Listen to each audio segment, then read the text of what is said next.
The I Spy sample games on Learn can help you learn or review many important things about the time period and society you are studying.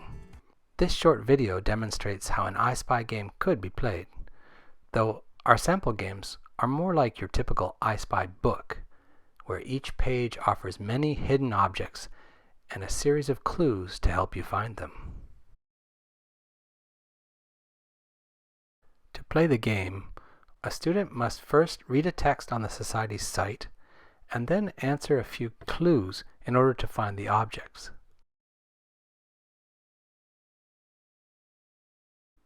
Here's an example of a larger image.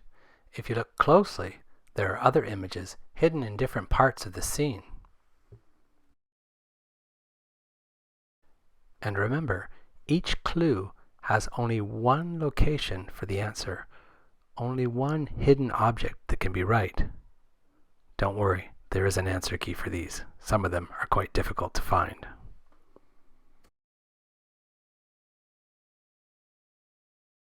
Let's just sit back and watch the game being played.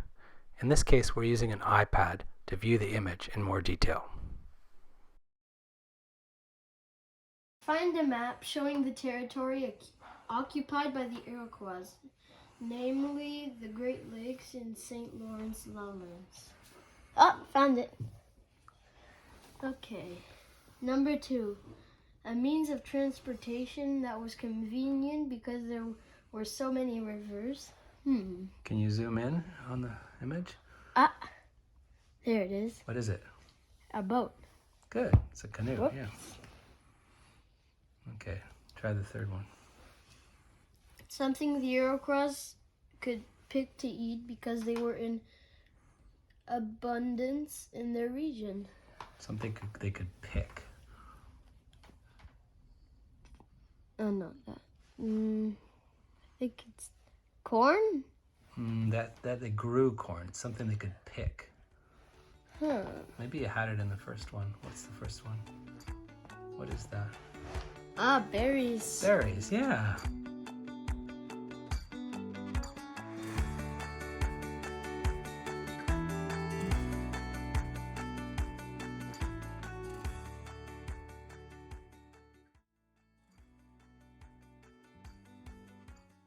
The first sample I Spy game we made had 3 sample sections. Like a typical I Spy book, a larger image was filled with hidden objects in the form of smaller images placed in places that made some sense in the larger drawing. The larger images we found lent themselves to describing different aspects of each society. As you can see, we combined knowledge from various aspects of Iroquoian society into images we felt could contain them well. Fun to play, but are you wondering how we did it? We actually used Google Draw, which is a kind of like a photo editor or a graphic design program.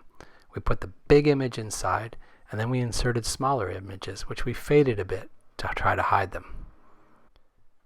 Up in the top menu, there's even a crop tool, which if you look closely actually allows you to crop the image into different shapes that might help hide them better.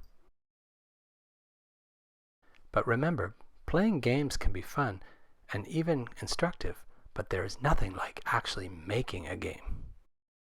You can use a design thinking approach to think about your audience, the goals, why you're doing the game in the first place.